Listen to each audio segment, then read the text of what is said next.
Kalau melihat pemilu itu bukan soal meneruskan atau tidak meneruskan pemerintahan sebelumnya. Pemilu itu adalah kesempatan kita melihat kembali titik awal perjalanan sebagai negara. Jadi pemilu itu bukan soal meneruskan dan tidak meneruskan 5 tahun terakhir, 10 tahun terakhir, 15 tahun terakhir, bukan.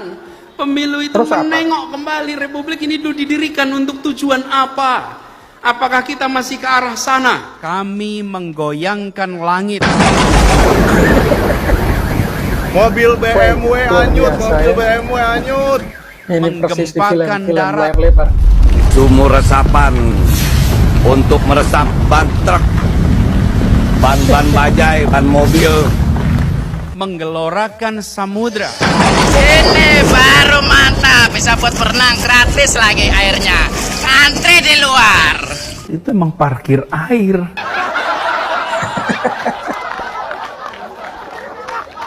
Apa alat transportasi yang dimiliki oleh hampir setiap orang?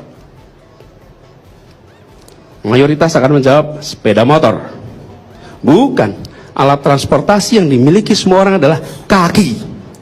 Kaki. Karena itu yang harus dibangun pertama adalah untuk kaki. Ini gagasan. Parah.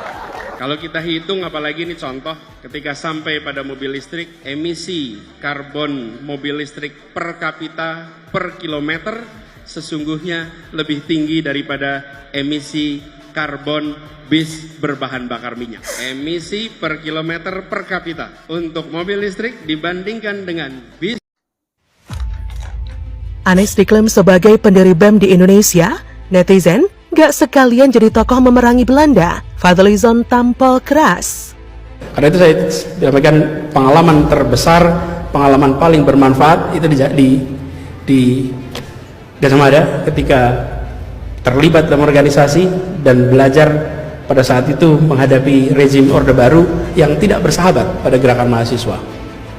Satu lagi bukti besar kalau Anies Baswedan adalah seorang pembohong besar atau tukang asal ngomong, si pinter ngomong.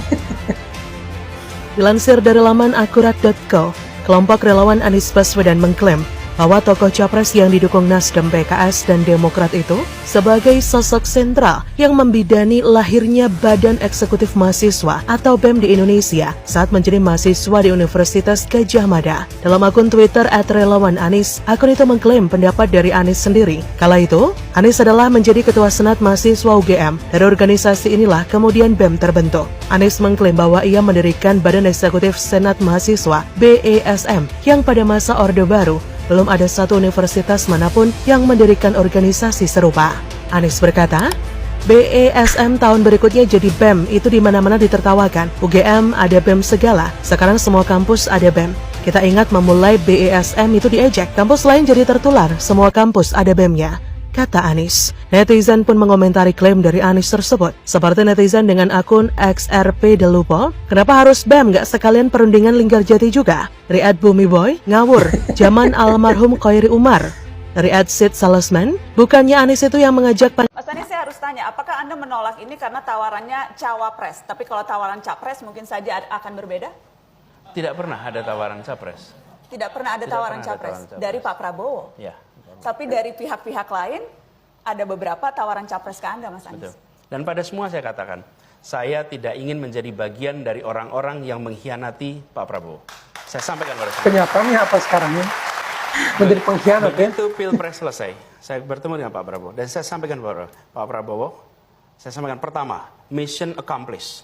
Tugas yang dititipkan kepada saya untuk di Jakarta dari PKS, dari Gerindra, telah saya laksanakan dan alhamdulillah mission accomplished. That's report number 1. Laporan nomor kedua, saya katakan Pak Prabowo, Gubernur Jakarta akan selalu dapat perhatian. Aneh kalau kita bilang, oh kaget dapat perhatian. Tidak, Gubernur Jakarta itu selalu dapat perhatian. Karena itu saya sampaikan kepada Pak Prabowo dari sekarang. Ini masih setahun yang lalu. Pak Prabowo, I will not intercept on your candidacy. Saya tidak akan memotong proses pencalonan Pak Prabowo dan proses kampanye Pak Prabowo. Dan komitmen itu saya pegang.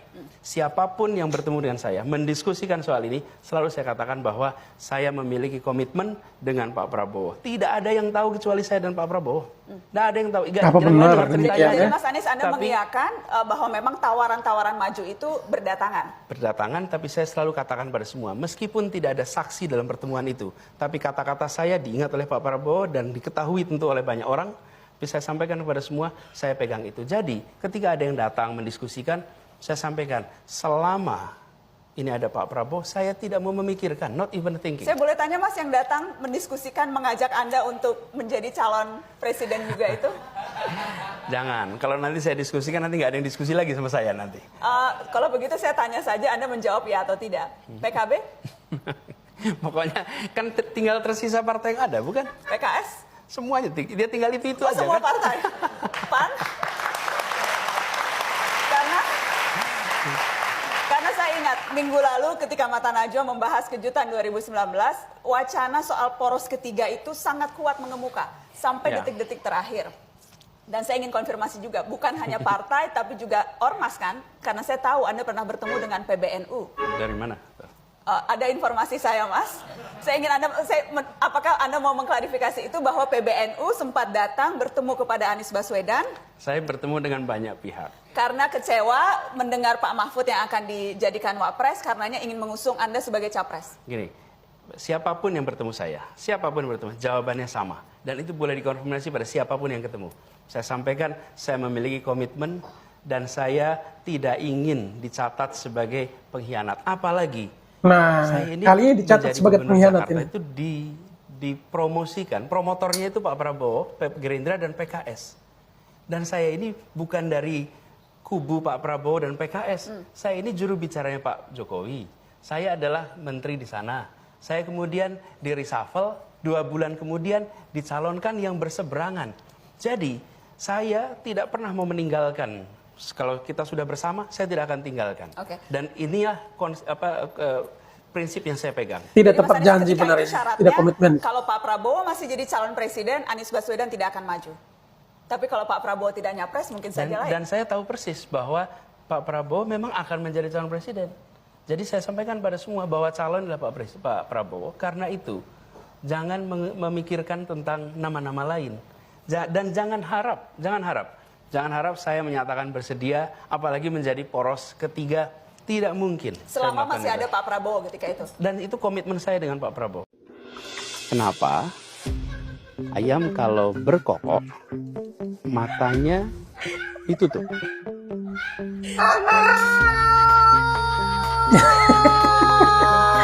Ternyata berkokok, matanya tetap terbuka ini. Aneh-aneh saja ini Pak Anies ya.